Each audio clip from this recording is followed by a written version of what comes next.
But according to TMZ, Toni Braxton married Birdman, yes, Birdman, last summer and shortly thereafter divorced him.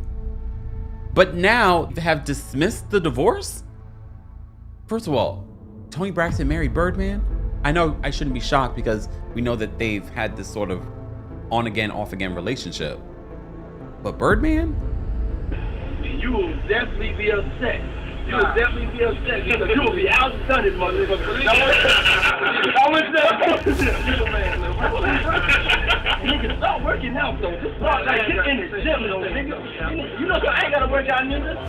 But you know something, my thumbs is so strong from carrying all that paper. But yo, hold on, tell you. Stop. We gotta do this. Do our work. Do our work. You ain't have enough style to give me a pair of Reeboks to ask you for a pair of Reeboks. So when you kiss a girl, right? Hey, I'm not a person he kissed. Let's be honest, no one really believes Hollywood love stories anymore. Secret marriages, whirlwind divorces, odd bromances between the industry's power players. It all reeks of something off, right? Think about Toni Braxton and Birdman, a couple nobody can make sense of, whose so-called marriage was bookended by rumors, confusion, and a divorce just days after the vows sounds like a PR stunt? Or, as some whisper, a distraction, a cover for a world where loyalty means everything except happiness. You've heard the rumors that what happens at the top isn't about love or music, but about rituals, power, and favors. Diddy and Birdman are always in the same rooms, side eyes and knowing jokes flying, kisses exchanged like secret handshakes while the cameras roll and pay attention. Even Lil Wayne, who's nobody's fool, talks with a wink about being the only one Birdman kissed. Coincidence? Or is it a signal? The game plays out in plain sight. Every interview, every viral video, every big Hollywood party piles on the inconsistencies and rumors, the kind you've already half believed for years. So tonight, let those questions rise. If you've ever felt there was more to the music industry than meets the eye, you're not alone. This isn't fantasy, this isn't conspiracy, this is the logic of power, ritual, and sacrifice, revealed through a pattern you've watched but never truly seen. Let's put it in plain talk, because Hollywood is anything but. When you look at Birdman's business history, there's this undeniable pattern. Every major cash money deal, every family contract, somehow leaves the artist stuck. They get the cars? Sure, maybe a little jewelry, but check the receipts. Real royalties, real control, always out of reach unless you're at the helm. Even the legends, the ones who helped start the label, found out their contracts were built for life and paid out in crumbs. If you ever wondered why these stories sound familiar, it's because the system never really changes. It just wasn't paying nobody. Yeah, it was a bad contract. It was a bad contract, and it was just other things going on outside of that where I felt like I needed to get paid for, like shows, a lot of things, man. I always wondered was it the fact that you were making money, but you just weren't making as much as Baby and Slim, so you felt like you needed a bigger cut because you were the hottest artist. Oh, no. You wasn't getting nothing at all. Man, my contract was for life. And I had to work my heart out. Yeah, I had to work my heart out for nothing. Right? Now, here's where it gets deeper. On paper, you play by Birdman's rules. In reality, that means silence and total loyalty. Or you get hustled out of the picture, artists call it ghost royalties. And it's no myth. The fancy gifts are just window dressing if no one ever tops up your actual bank account. Rappers from every era learn the hard way. Try to buck the code, and your next album might never see the light of day. I was under the impression part of the company was mine, you know, because we all started together. So it kind of got, you know, once the success came, things started switching up, and I was paying attention to it. And there was a lot of artists on Cash Money at that time that had financial problems, like Manny Fresh left for the same reasons. All of them did. Now, I know what you're thinking. Isn't this just old beef dressed in Versace? But it runs a lot deeper. Journalists have spotlighted how these cash-heavy deals became the blueprint for locking artists in, not setting them free. Take a look at court docs. Wayne, Tyga, even newer acts. They fought in court just to see where their money went. Most of the time, the only thing that moved fast was the label's legal team. Meanwhile, Diddy and Birdman built this whole glue. They made displays of loyalty, look like brotherhood, made every hug and every headline hit feel like a ritual. But visual loyalty? Sometimes it's a smokescreen for power, and you can bet the ones who refuse to play along don't stick around very long. You will definitely be upset. You would definitely be upset because you would be outstunted, motherfucker. I would nigga, start working out though. Just start like get in the gym though, nigga. You know, I ain't gotta work out, nigga. But you know something, my thumbs is so strong from carrying all that paper. But yo, hold on, tell you. Now, let me stop. You gotta do this. Do our work. Do our work. You ain't have enough style to give me a pair of Reeboks. I asked you for a pair of Reeboks. You ain't got no flesh. Yeah, fresh. You ain't even hook me up. You don't have no morning, you think I'm box. Hey, yo, check this out. This is Diddy. This boy they call Diddy. I'm here in the biggest. This is just a play around match. This boy is really for real. He's number one stunner. I got past it to him. You know what I'm saying? I was the number one stunner. I'm like a superior stunner now. You know, I'm gonna graduate to my master's degree in stunt. And he's the number one. He's the one that's, you know how you have. I'm like Kennedy. You feel me? And he like Clinton. I was the president, but shit. Yeah, man. Yeah. That's OG. And if you ever felt like these stories were spinning in circles, ask yourself how many artists tried to sound the alarm in a game where silence gets you a seat at the table and speaking out gets you cut off. The only thing that's ever certain is what you're not being shown. That's not just industry drama. That's how a ritual keeps working, right out in the open. Let's be blunt. In the world of cash money and industry influence, the real currency isn't fame, it's loyalty. Everything else is just for show. That's why artists keep talking about weird contracts that trap them for life, or rumors that loyalty means a kiss, a favor, or turning your head when the rules get ugly. We need to talk about the extremely creepy relationship between Lil Wayne and Birdman, because there's definitely something very wrong going on here. Birdman kissing Lil Wayne has always been a hot topic, to which not much explanation was ever given. If you guys don't know who Lil Wayne or Birdman is, they're both very popular rappers with a long history together. That photo you just saw of Lil Wayne and Birdman kissing leaked back in October 2006. The internet went nuts because this picture is shocking. We've got two hard rappers out here kissing on the lips in public. But as I was doing research on this video, I was shocked at how many instances there are of these two just like smooching in public. Like back in 2006 on a show called Rap City, they were seen kissing as Lil Wayne entered the studio. Got the whole family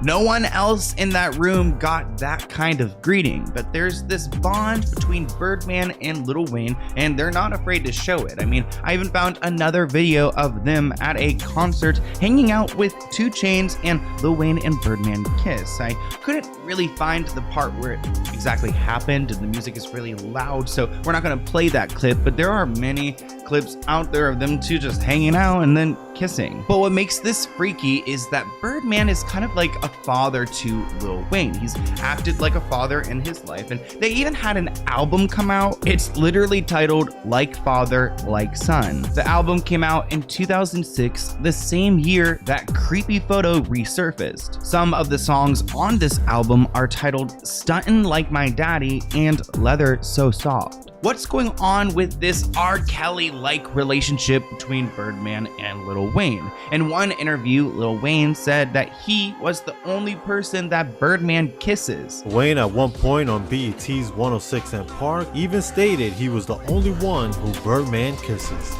I gotta ask, ladies, I got y'all up here. So when you kiss a girl, right? Hey, I'm not a person he kissed.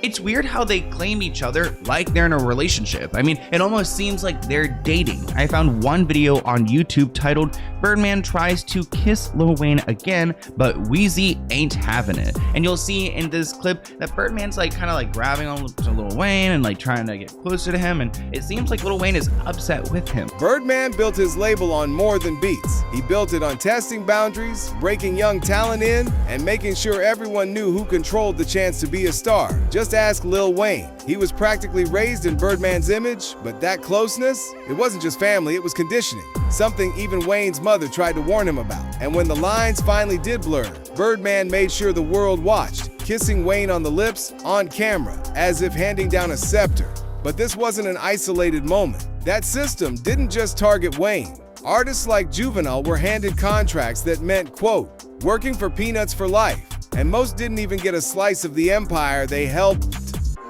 build. Let's not sugarcoat it. Birdman's loyalty machine wasn't just a rumor. It was hidden behind massive deals and power moves. When Cash Money inked its legendary $30 million distribution deal with Universal, in 1998, the bosses came out on top. The label took 85% of royalties and kept full ownership of masters, unheard of in the music business. But while Birdman and Slim became moguls, what did the artists actually see? Juvenile, at the height of his fame, signed for just $2,000 a week, even after dropping blockbuster albums like 400 Degrees, which put Cash Money on the map for good. Every hit was another link in a golden chain. Universal might have paid $30 million, but the acts that built the empire walked away with paychecks that didn't match the headlines. The loyalty test. Work, obey, do the ritual, and Birdman decides if you eat or you're erased. Pee Wee Roscoe slides in and goes, I don't forget. So he drives over to Lil Wayne's tour bus and $20,000 in damages. Speeds off. Police go, boy, we know it was you. Pee Wee Roscoe said, all right, it's pretty obvious. Y'all got it. They take him to jail. The police check his phone and see that he called Birdman. He also called Young Thug like 8 times. They say, why you called him? He said, I don't know. He's like alluding though to he called him for a reason. He not trying to get locked up. Police said, you don't know? He said, I don't know.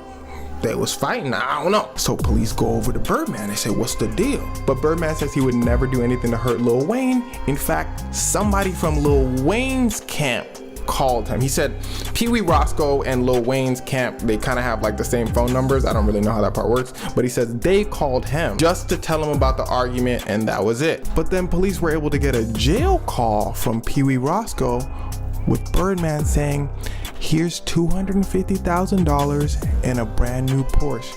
You did everything you needed to do. They said, Birdman said, that was for something different. So they go over to Young Thug. Young Thug says he was doing a show in a whole other state and he truly has nothing to do with it.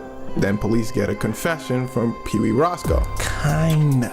Pee Wee Roscoe basically says, Birdman and Lil Wayne's argument led to me lighting up Wayne's tour bus, and that Birdman should also be held responsible for the crime. Now, this can mean anything, but regardless, Birdman cannot be put in jail for it. Now, police also allege that Pee Wee Roscoe has done a lot of work for Young Thug, if you know what I'm saying. So they bring it up in Young Thug's trial, saying like, bro, Pee Wee Roscoe did that to Wayne.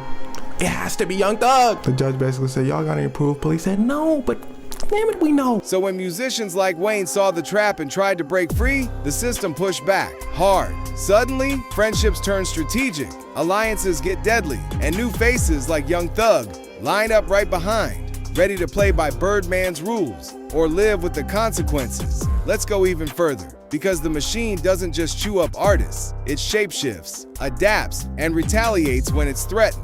When Lil Wayne, the protege who'd been conditioned and displayed like a trophy, finally woke up to Birdman's true agenda, things exploded. Wayne didn't just cut ties, he waged war. And suddenly, Birdman wasn't just a mentor, he was an adversary. The rift rocked the industry. Alliances shifted, threats flew, and rumors kicked into overdrive.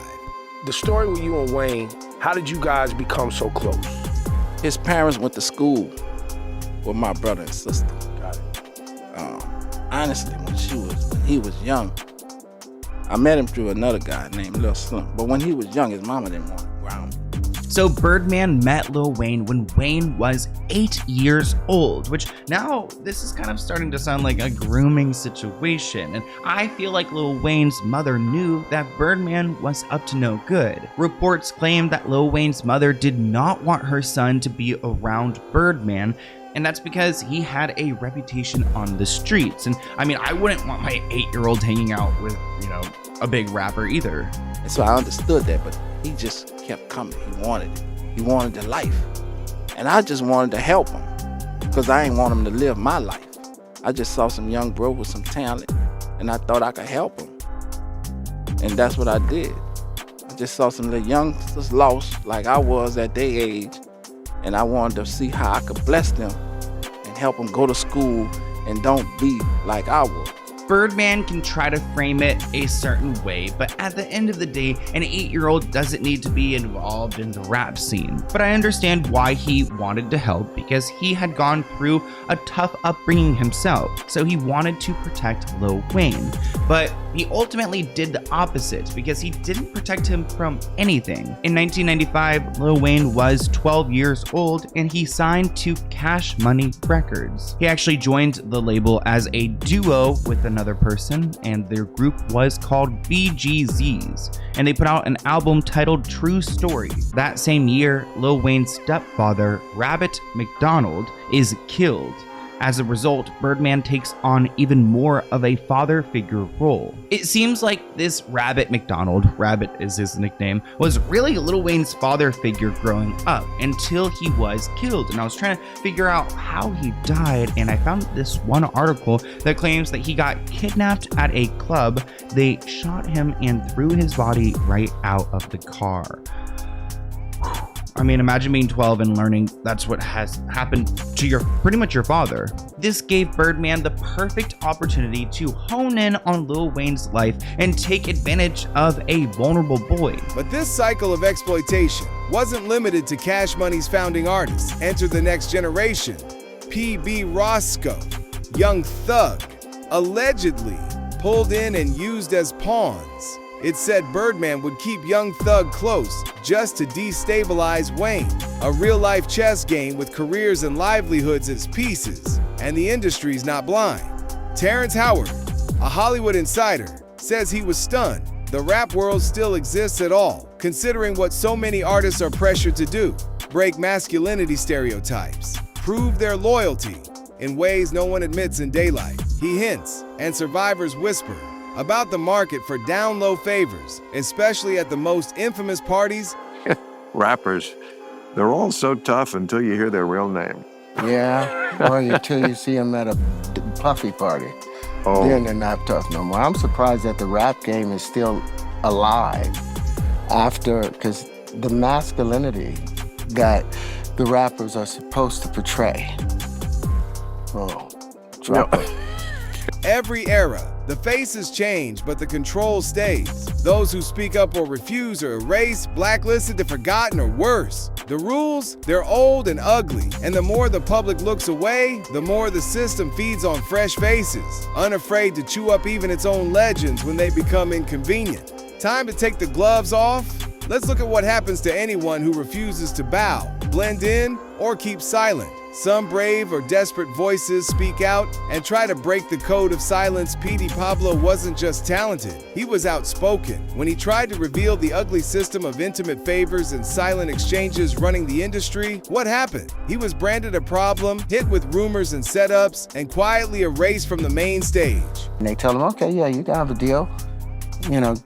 Perform fellatio on me, and you get your deal. That was what I heard while I was on Empire about some of the people in the business. And P.D. Pablo, you remember P.D. Pablo? I know who that is. P.D. Pablo, talented writer, singer.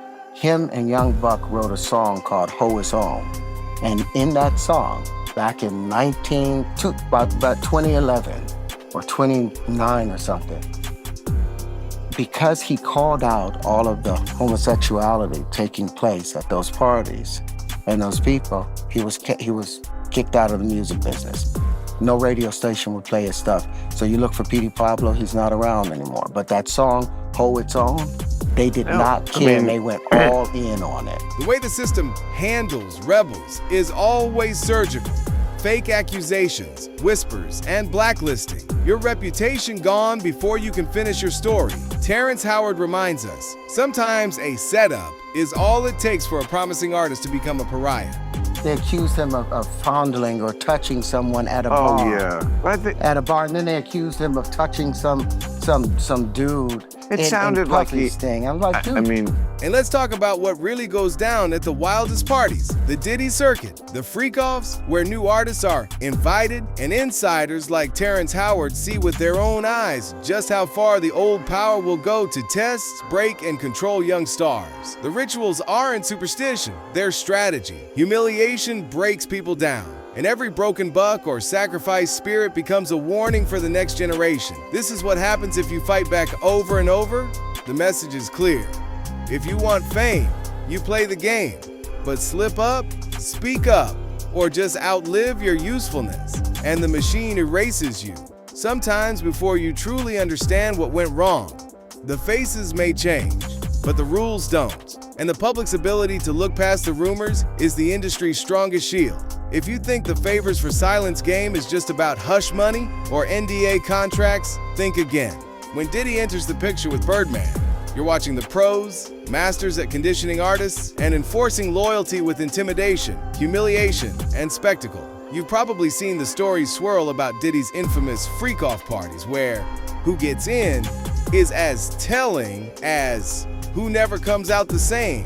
Let's dig into those moments that leak out, not just as rumors, but as on-the-record confessions. Industry insiders claim Diddy handpicked DaBaby for one of these parties, supposedly to condition him for the Hollywood insider circuit. DaBaby said no. What happened after?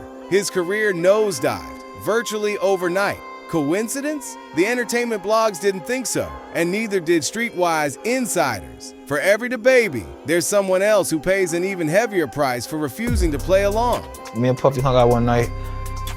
We was in the Suburban, and he let me wear his ring. You know the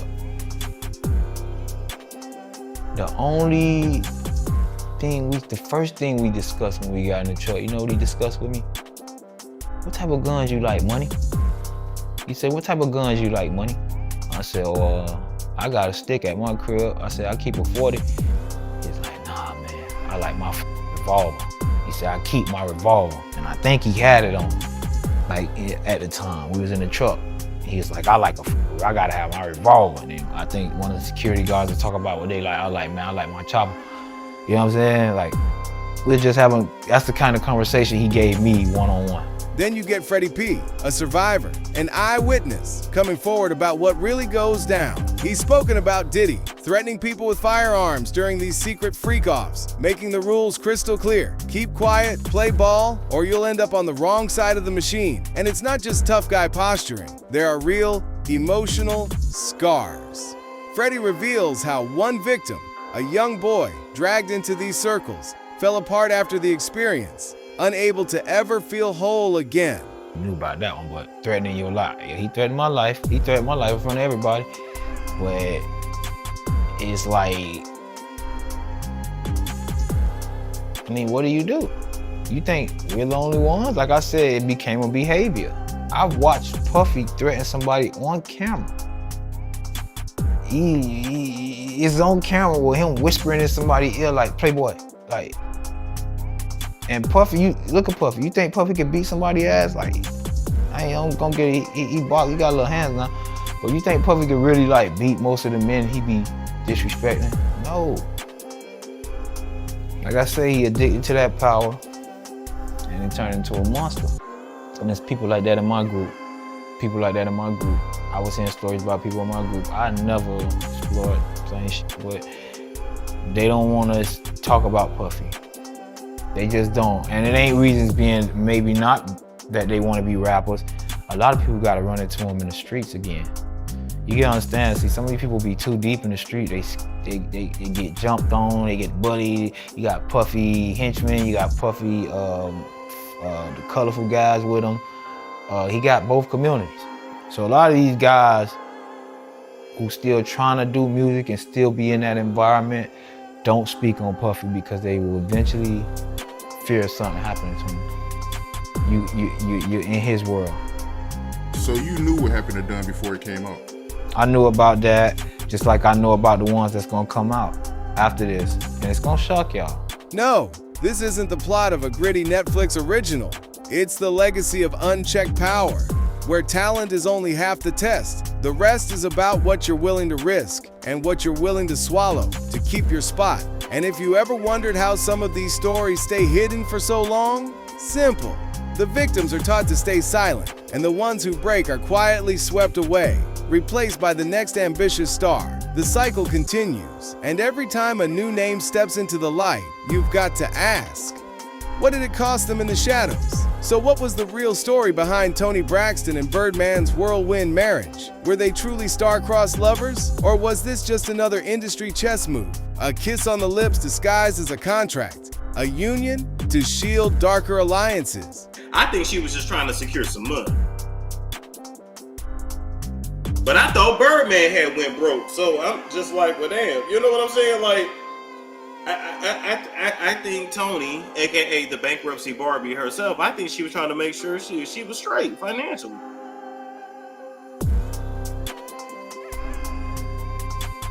They don't even match to me. I thought he was bi. He might be. But also keep in mind, some women don't mind. Some women like that shit. Some women like they a little gay. Industry whispers spin a tantalizing web. Some say Birdman's taste has always been hidden in plain sight, and that Toni's loyalty was bought with a financial future more than a romantic heart. It's a classic Hollywood blend of business and showmanship, where appearances mask transactions and power plays. After a lot of speculation from fans, Toni Braxton and Birdman are in fact husband and wife. TMZ was able to obtain legal court documents to state the couple tied the knot on August 8, 2004. The crazy part about it is they reportedly tried to divorce just 2 weeks later. Damn. So they got married last year and then tried to divorce later, 2 weeks later. According to the court docs, Toni reportedly filed for divorce just 2 weeks after she and Birdman got married. She claimed their date of separation was August 10th, which was only 2 days after the ceremony. Oh my God. Toni, go sit your sick ass down. I'm sick of you. Now y'all said all that shit about Tamar, and y'all talk all that about Tamar, but at least Tamar and her lazy eye stuck in it with Vince for about 8 years.